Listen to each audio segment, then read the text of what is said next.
Oh yes, I've been waiting for this moment for a long time. Kevin, thank you so much.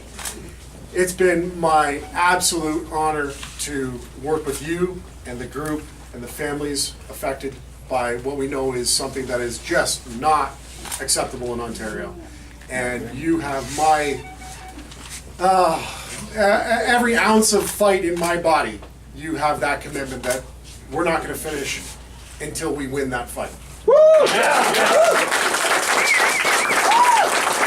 Thank you. And you don't have to steal me because you've got Jordan McGrill and Chad Kemp. Right on! Thank you. I'm honored that you give a testimonial, and I'm honored to fight on behalf of the families. Thank you for being here today. That's fundamental to the reason that I'm in politics, is to seeing the marginalized, those that have been cast aside, those that don't represent the majority that are being oppressed. That's why you get into politics. That's what drives me each and every day. And fights like that will continue to inspire me and motivate me for as long as the people of Essex want to elect me. They're going to get a fighter.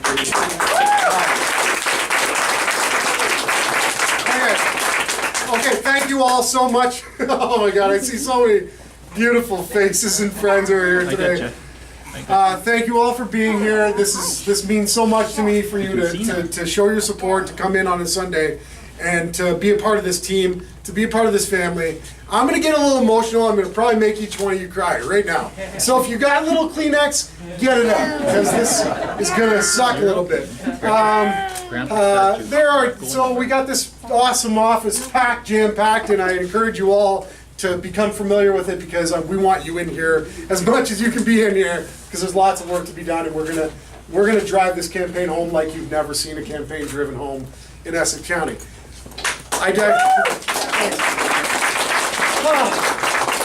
So I digress. There are two people that you do not see in this office today. Yeah, one is Sheila, and one is Boris, the two stalwarts of the Essex NDP.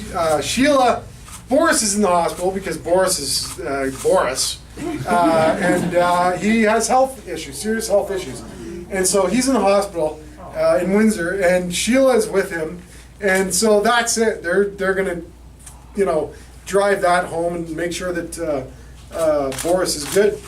But here's the thing: is that the reason you're all in this room is because we fight for a system that takes care of each other. That if you get sick, that if you are ill, that if you need help, you don't ever have to worry. That it is there for you regardless of your income or your status. That you never have to worry about going bankrupt. And the care that my dad is receiving right now at that hospital, but through those wonderful, beautiful nurses, and those incredibly capable doctors, and that entire system, that care that he's receiving right now is because you all cared. You all paid, we paid into its insurance. So that if it happens, it's there for you.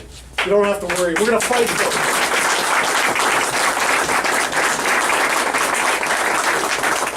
I told he's on the mend.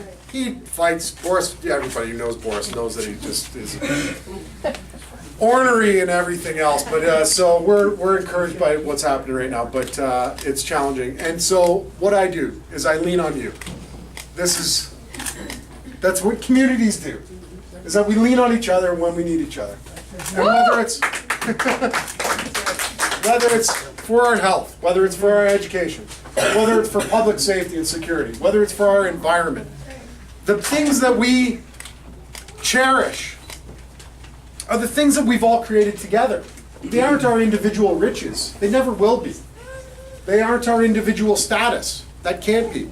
It's what we've built together. It's our systems, our education. It's our beauty of our Great Lakes. Those are the things that encourage investment. They encourage livability. They encourage prosperity. When you don't have clean water, what do you have? So you go to the wall. You fight until that is secured and just and done across the board, and we will continue to do that. Yes, we will.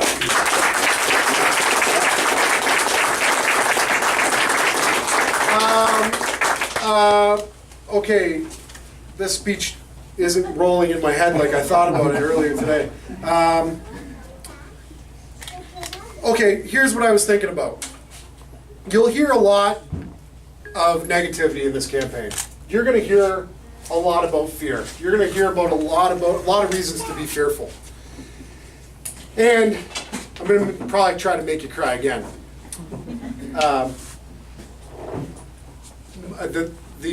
I've learned so much from my wife, Jennifer Natyshak, right there. And what she's told me through her work in trying to keep me sane. And so, first of all, thank you to Jenny and my kids, Drake and Erica, for the 7 years of me being away for as much as I am, and for teaching me about those two things. There's love and there's fear. And you can be fearful, and you can hide, and you can shelter yourself and not try to fix the problems.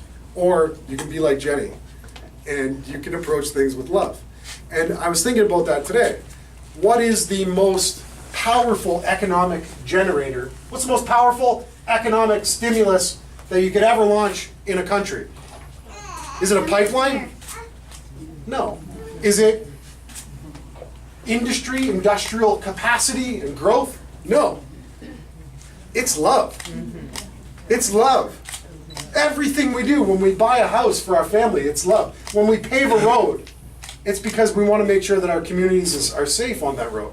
When we build a hospital, it's because we want to understand that our communities receive the care that they need.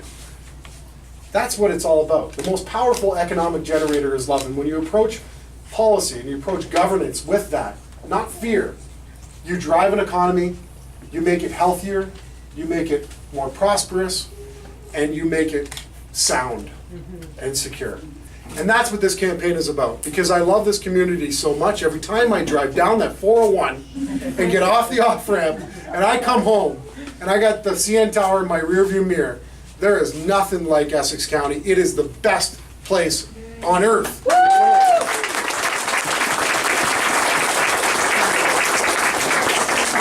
So here's how love is an economic generator. Jenny, I love you. And so I spent some money on these flowers. Thank you, Patty.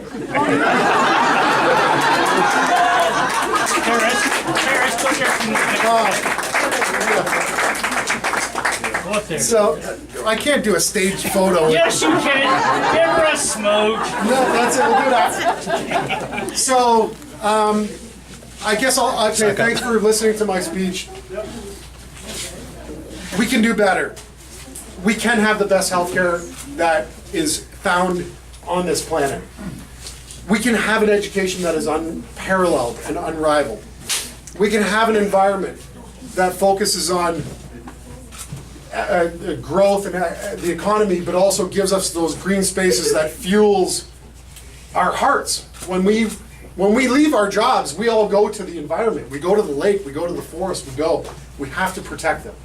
We have to ensure that they're there for next generations. We can focus on human rights. I don't want to knock the other campaigns, but look, we're in the 21st century. It's time to ensure that every human being is allowed and not judged for who they love and who loves them. That is fundamental to a better society.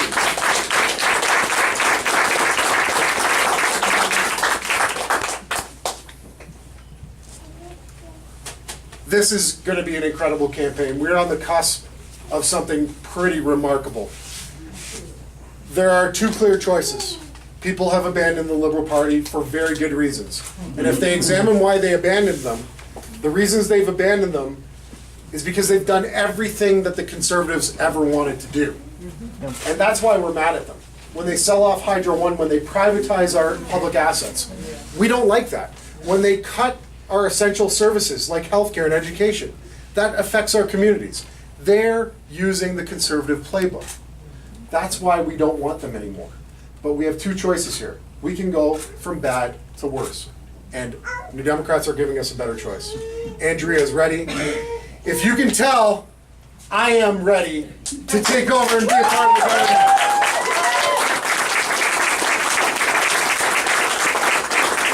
And I've only ever been able to do it with you, and I'm asking you to do it again this time for this campaign to show this community that we can be better, we will be better, and we're going to bring this campaign home through the finish line with your help. Thank you so much. I love you.